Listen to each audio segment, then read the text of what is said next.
Welcome, welcome, welcome. Hi, guys. I'm so excited. Today is a good one. I've got Nicole Thomas here who has agreed to give us some of her time today and share a little bit about her story. And you guys know we talk about side hustles for advanced practice nurses because the beauty is there's a lot of us who are hustling out there, which is really good. So I take some time and interview people who I think are a beauty and brilliant and have something like totally worthwhile to share. Nicole Thomas fits into that category 1000%. So Nicole, thank you so much for being here and for taking the time out today. I appreciate you. And I'm so excited to share your story, here in this group. So please tell us, introduce yourself. I would love it. Yes, absolutely. So my name is Nicole Thomas. I've been a nurse now for 16 years. Hard to believe because I'm still fairly young, right? So anyhow, I actually started working as a CNA first at one of the local charity hospitals here in the Louisiana area, or in Baton Rouge, where I am from. And from that, I was able to go back to school. I actually got introduced to just medicine and the nursing field, period, because I was enrolled in a medical magnet program when I was in high school. And so it was a program that they brought to vulnerable populations and to communities that had underserved youth, to give us an opportunity to see the different career areas that were out there. And so this 4-year program allowed me and afforded me the opportunity to just, learn about healthcare and nursing. And when I was a candy striper. Can you believe it? When I would Mhm, do my candy striping in high school, I was just fascinated by it. And I just could mhm. not believe the different things, that they were doing, nurses were doing. So that's really and truly what made me want to become a nurse. So outside of that, my background, when I graduated from the Southern University, HBCU here in Baton Rouge, I actually transitioned a nurse there at the hospital where I was once a CNA. From there, I worked in that room for about 2, 3 years. And to be honest with you, Ann, the 12-hour shifts, I couldn't do them anymore. It just became a lot. It was a whole Mhm. lot. I transitioned to home health care because it was a little bit more Okay. flexible for me and for my daughter. I was a single mom at the time, so I needed something flexible, and it also gave me an opportunity to provide health care to patients in their environment, which is totally different than the controlled hospital environment. So I did home health for about 3 or 4 years, and then I entered the world of managed care. And this is where I learned healthcare is a business. Okay. Mhm. This is where I learned. Yes. But I also got an opportunity to get introduced to what is now I understand is my purpose as a nurse and my life work, which is community health. Because in that, I was able to start looking at the different areas of opportunity that we had within vulnerable populations from a business perspective that may have been costing us tons of money, and say, it's not about the money. What are we not serving this community with? And Mm, being able to build those programs. And so that landed me an opportunity to serve as the Associate Director for Medical and Clinical Operations for a Fortune 7 company here for the state of Louisiana, when we decided to take our Medicaid system and turn it over to a privatized system in the managed care realm, because the state was pretty much getting ready to go broke. We could no longer afford interesting. the Medicaid services here for a plethora of Mhm. reasons. There are no real regulations. Any test could be ordered for any reason. Whole different, bunch of other things that went on with that. But I was able to serve in that capacity. And that's where I really and truly got to make a huge impact within my career, not only to the patients that I was able to help serve by building community programs, helping different hospital organizations.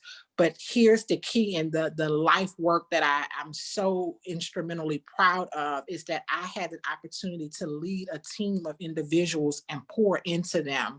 And now to be able to see them right on the other side of that, just from the leadership that I provided them. They're amazing leaders now in their own right. It's phenomenal. So that's a little bit about my career, about my background, and just so much more. Good for you. Now, wait a minute.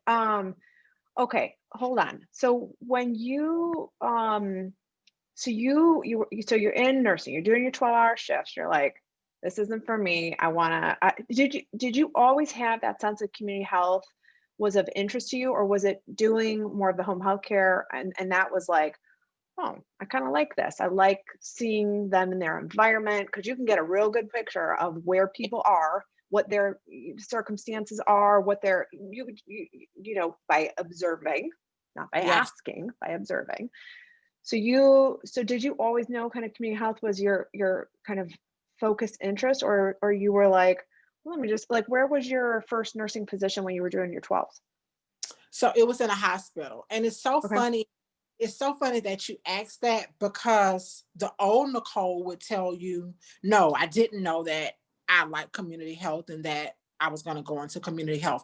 But the Nicole now, who has really taken the time to understand me and my purpose, and when I go back and I look at the younger Nicole as a kid, and I was the person that whenever we were having something at our church, whenever we were having, you know, something at the school, I always wanted to be the person that was there involved and to help put that together, even as a young kid. So this is what I mean when I say, when you go back and you do the purpose and intentional work on understanding, why am I here to serve the healthcare community, which is why so many of us as nurses, we get burnt out because we don't understand that. When I look back on that, I can now say, I honestly feel like I was destined to be in community health, because I've been doing this literally as a child. Like, what child likes to go and help, you know, their mom at the blood pressure drive at the church, you know? So Yeah. yeah, old Nicole would probably say, no, I just kind of fell into it. But the purpose, Nicole would say, it's my life work. It's what I was put here to do. Yeah. Okay. Now, so then you go into the more corporate side, right? Of working with this large, I mean, Medicaid in any state is no, it's a behemoth. I mean, I mean, they're bureaucratic. They're tremendously, I mean, very often there's just so many, you know, there's tape and red lines and all that, you know, fuss. So you go into that setting, you're like, okay, I'm gonna work with people. I'm gonna help make an impact in terms of changing, help with this transition of changing, you know, assisting with the transition into this privatized, you know, system for a managed care organization. And then what? And then now, because you have Nurse Power Network right now. So what happened that brought you from being on that side and then in the management and the, you know, operational side, and then you're like, wait a minute, I'm gonna you know, pivot a little bit. What happened in there? So, to be very, very honest and frank with you, I felt like I had reached my peak. I felt like in that moment I had reached the top of the ceiling. I had gotten to a place where literally, and every metric, because we definitely worked off of metrics, you know, what are your metrics for the year? You're meeting your financial metrics. Mine was $3.2 million. Every single year I was hitting it. And I'm not going to say it was easy, because and it was a lot of challenges Oh, throughout. I can only imagine. Oh, it was Only a lot imagine. of challenges, but it got to a space where I didn't feel as if it was challenging me anymore. And Mm, so for me, if I'm not being challenged, that means I've mastered it. And I've learned that that means it's time for me to move on. And so probably 2 years before I left, I started to get this sense like, okay, you've come, you've conquered, you did what you were supposed to do. And so I had a manager that worked for me at the time, who I saw so many amazing qualities in. And I started pulling her into every single thing it is that I was doing, taking her to certain meetings with me, you know, building her and putting her outside of her comfort zone to present on certain topics in certain meetings, because I knew that I was getting ready to probably leave. mhm, And I wanted mhm, to have a session plan in place. And that's, mhm. you know, and what I realized throughout that whole time too, is the impact that I was able to have on so many different people that was going to have a larger impact from a global stance, right? And so those things that I was able to deposit into my staff, into my managers, the nurses that work, under my whole team, because I had a whole team of 50 people. All of those people, me making small deposits into them, they then made small deposits into other people. Those people made other deposits into, you get what I'm saying? And so it just kept going. Yeah. Right. And so at this time, when I was doing all of my succession planning with her, she didn't really know what I was doing, but I knew inside my head what I was. She would oftentimes question her ability. And she would get frustrated with me, sometimes being very honest. She thought that I was giving her more work, which I really wasn't. I knew that I was prepping and grooming her to take over my role once I actually left the organization. And so it was in that moment where she kept questioning her ability and dealing with imposter syndrome. I started to really understand how many nurses that are phenomenal, that are bomb, okay, that have so much to contribute to the entire healthcare profession, period, as a nurse, how much of them hold all of that in and they don't share it with the larger group. And so from there, I said, how can I take and start to have this conversation and help people on a bigger scale? And that's what led to the Nurse Power Network. So the Nurse Power Network is an online community and offline event curation community where we help nurses to be able to find, operate, and then dominate in their nurse power. And power for us means purpose, opportunity, willpower, empowerment, and resources, right? I want nurses to know we are bad. Okay. And we are bad in a sense that we can do it all. I just made a post yesterday and about normalizing nurses being in these senior and executive leadership roles. Yes. I have a real problem with the hospital CEOs, and nothing against them. They're amazing people. I've worked for some amazing CEOs who were not, nurses or didn't have any healthcare background. But at the same time, they're making policies, procedures, rules, running things from a business perspective. And I get it. Healthcare is a business, but nurses can do it all. We know business too, right? So that's really and truly what led to the development of the Nurse Power Network, that interaction that I had with the nurse that to take over my place, her just not feeling worthy of it, not feeling capable of it when she had everything it possessed. And I knew that if she felt like that, there was a lot of other nurses, and just more conversations I started having with people, a lot of them feel like that. So that's what led to the development of the Nurse Power Network. So now, since then, you now with Nurse Power Network offer it sounds like a mentorship service, or okay. And so what does the business look like that you have created in terms of the like you left this job, right, this corporate job or corporate like job with the state, and now into this entrepreneurial endeavor. And what is that? What has that meant for you in terms of your impact and you talk about being purpose driven and being able to sit in that seat of like, I make choices with intention. I create programs with intention, right? Whether it's helping nurses overcome imposter syndrome or giving them, helping them understand their power, not giving them, helping them understand it. So what does that look like, now in terms of the entrepreneurial side of it versus kind of being out of the hospital executive, CEO kind of roles? Like tell me a little bit about what entrepreneurship means to you in these last few years. What does entrepreneurship means? Entrepreneurship for me in this seat means continual innovation. It has meant for me continual education because I have to continue to be educated. It means to me building an increased capacity of grit, right? Especially as we talk about 2020 and making a huge pivot, because a large portion of our model end was our live event. So with Nurse Power Network, we have our membership program. So people can enroll in our membership program. And within that membership program, we host monthly webinars. We have monthly master classes.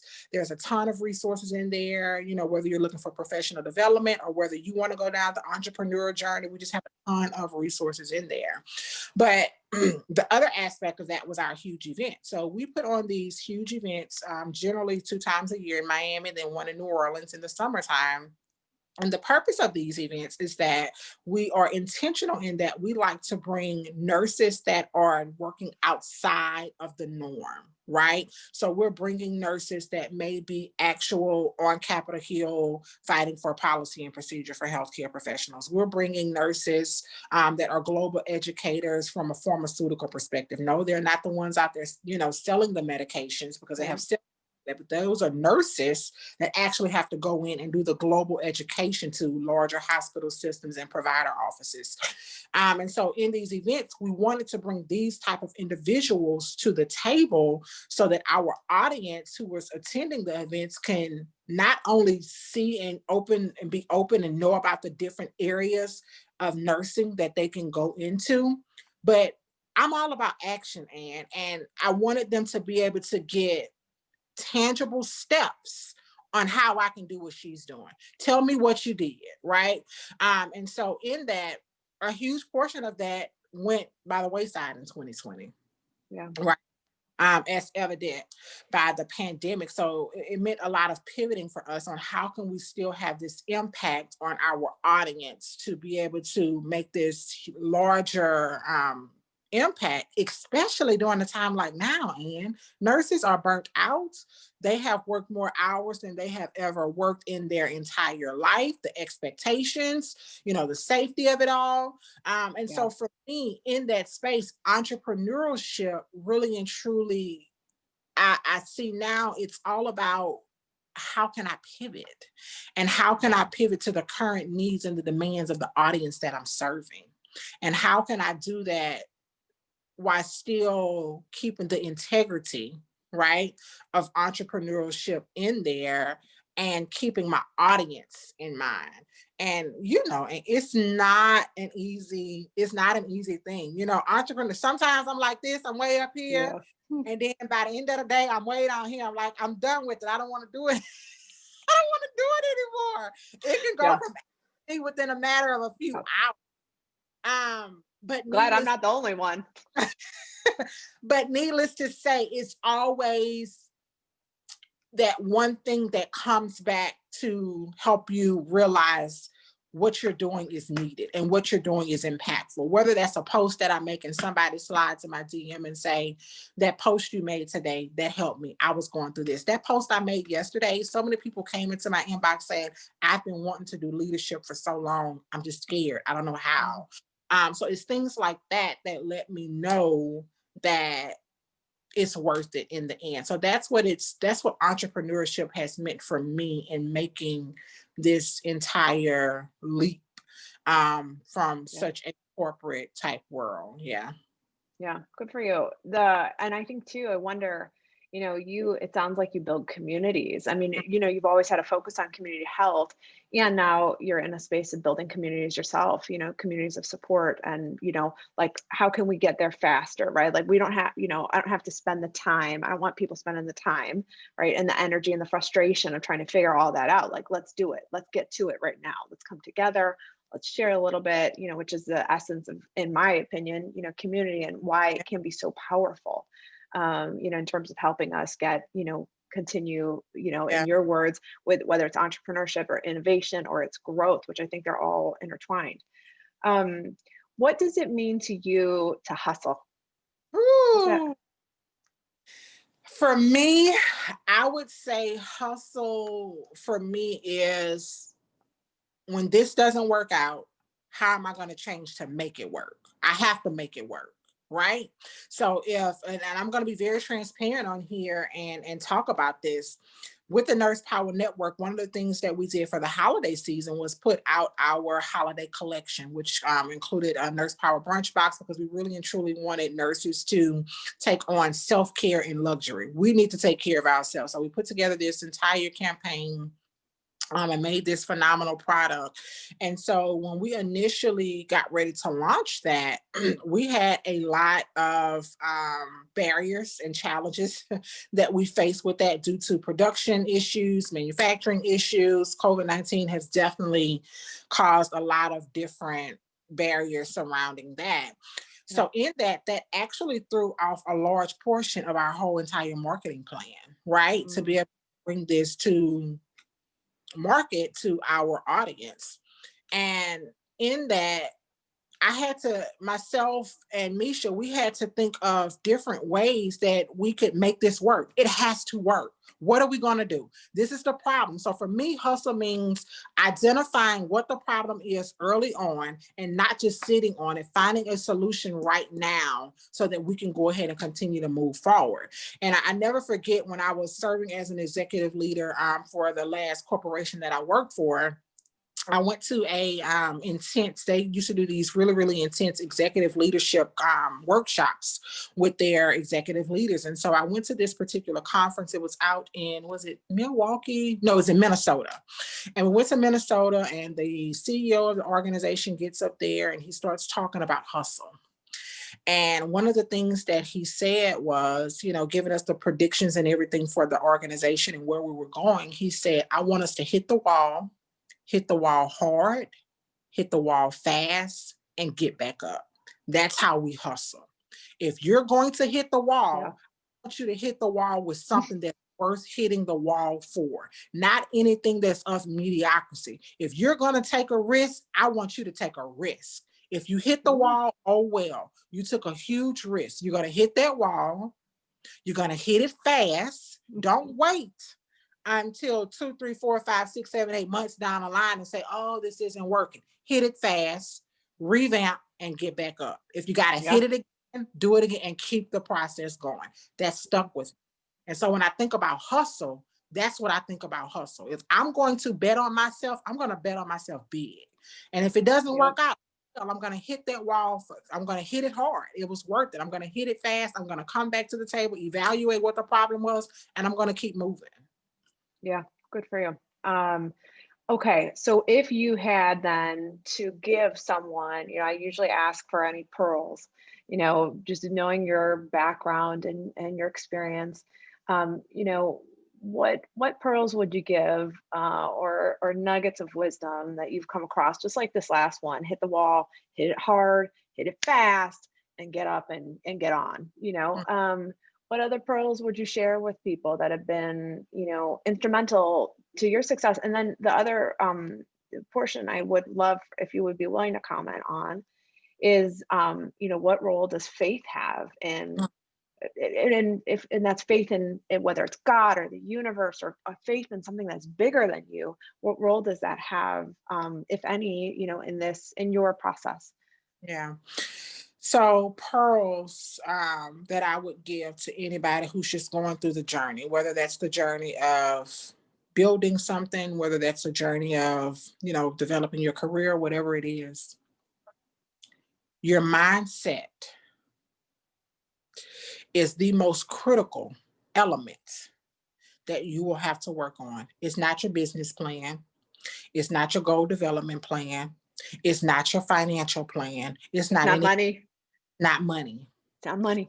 Because if your mindset cannot take in the things that need to happen and shift, we have to do a shift. And we've been conditioned with certain things throughout our childhood. You know, it wasn't that anybody intentional. My mom didn't intentionally put these different thoughts in my head. She told me what she knew and I incorporated those things, but it's up to me to get ready for that mind shift. If your mind is not ready and you're not ready to make that shift in your thinking, in your approach, in your perspective, in your actions, right?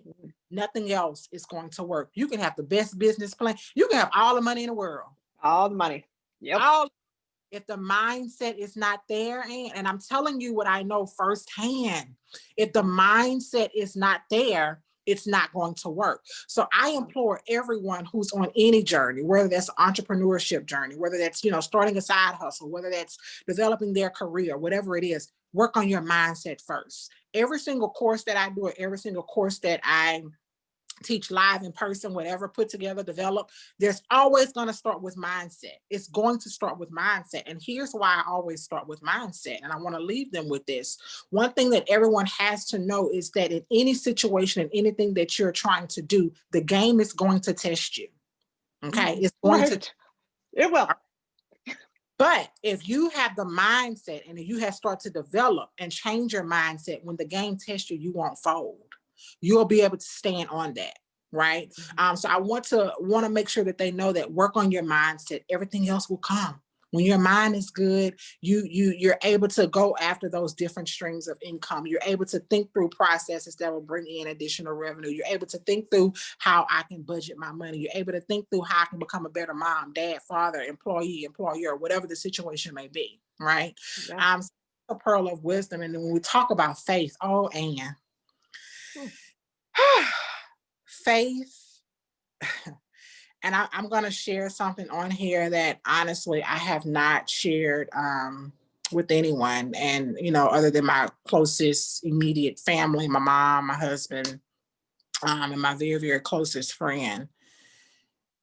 Faith is always something that I talked about, and you gotta have faith. You gotta have faith that this is going to work out. It wasn't until this year that I had to activate that faith, right? So in October, I went in for a routine mammogram. I had been having some breast pains, whatever. My GP said, let's go ahead and just get you a mammogram. You're not 40 yet, but let's go ahead and let's just get a baseline. I got a call back.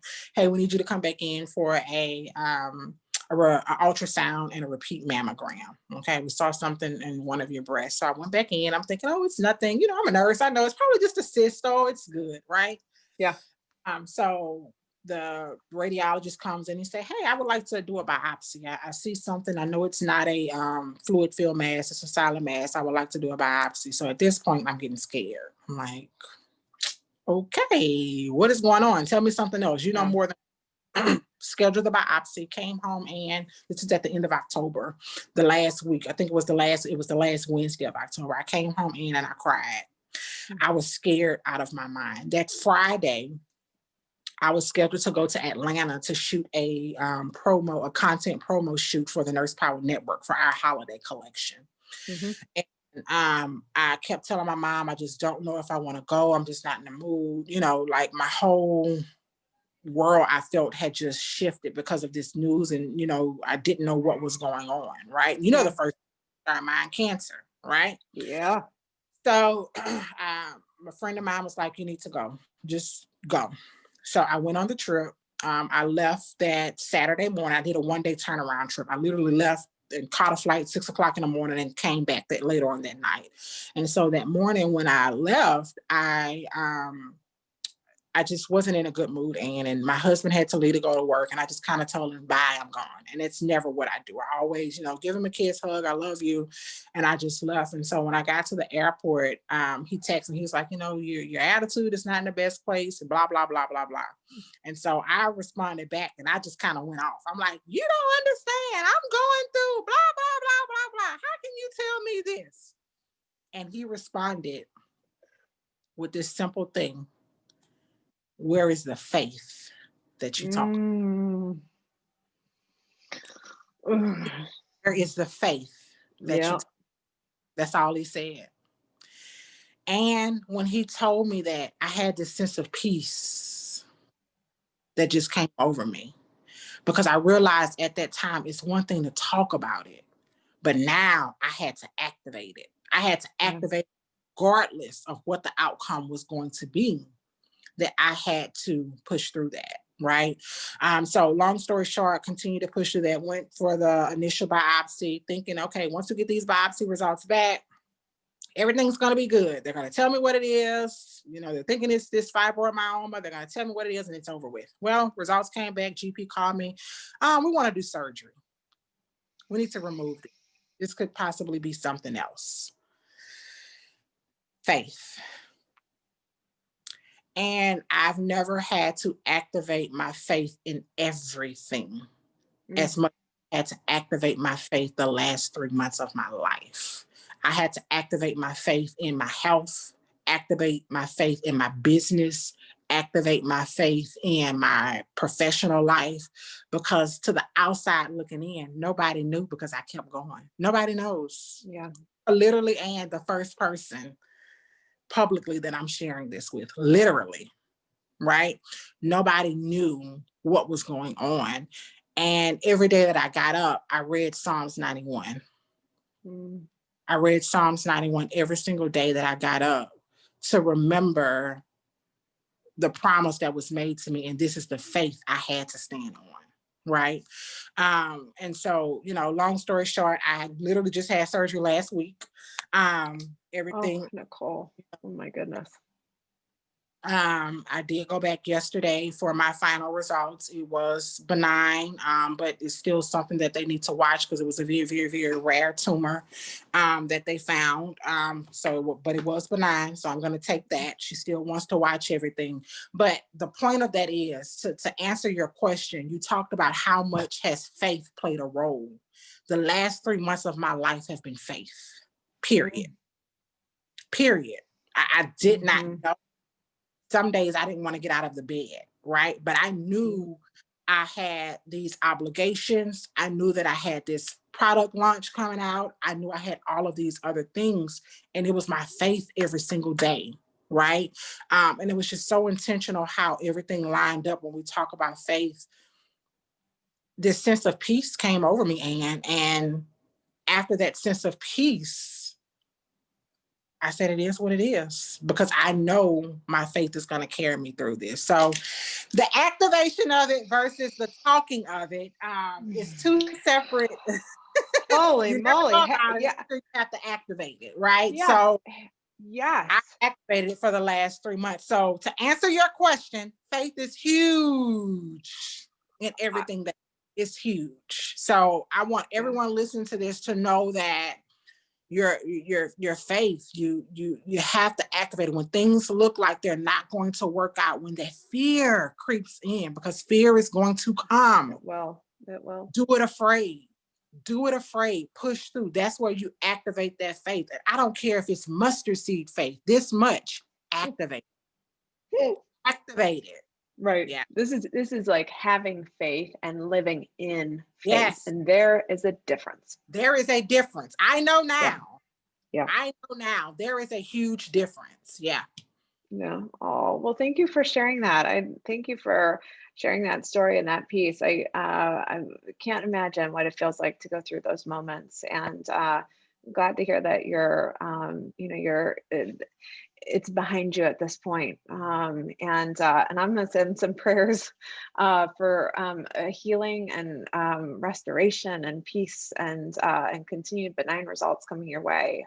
Yeah. If I do anything. So please know that those are coming to you. I appreciate it. This was such a good conversation, Nicole. My goodness. Thank you. No, this is so good. No doubt you do not underestimate the power that this conversation will have. I shared your post about, more nurse executives and I got a couple of, hand claps for it back. And I thought, yes, you are absolutely right. This is the norm, and because it is, and let's continue to create it and amplify. And so this conversation, I think, is so important, and it will reverberate. The vibration from this will reverberate and give someone that ounce of, even if it's a mustard seed of faith, right? That we can still do it. Oh, it's so good. Okay. All right. Well, thank you, Nicole. Thank you. Where can people find you if they're like, I need a little bit more Nicole Thomas in my life? I need some Nurse Power Network in my life. Where can they find you? So they can connect with me at Nicole Thomas Inc., Nicole Thomas INC across all social media platforms. My website is also NicoleThomasInc.com. So it's standard everywhere, NicoleThomasInc.com. They can connect with the Nurse Power Network on all social media sites at the Nurse Power Network. Again, that's the Nurse Power Network. So connect with me. I am a live person. I talk back me to people. It's so funny, Ann, because I hired a client care manager like in August or September, just to start helping me with things. She was like, I'll take over like answering your DMs. I'm like, nope, I want that to stay. I want that to stay me. I think it's just very important for me to have that human interaction, with people, because I take that very, very seriously in building those relationships. So if you reach out to me, you're going to get a response from me. I just, anything I can do to help anybody. If it's a resource I have, you need a suggestion, I'm an open book. I really am. Okay, good. Okay. Thank you so much. Thank you for your time today and sharing your story. And I appreciate you and wish you all the best going forward. And cheers to 2021 coming in and with prosperity and abundance and peace and for you, not only personally, but in your business as well. So thank you. All right. Good to see you, Nicole. Thanks so much for showing up today. All right. Bye-bye. Bye-bye.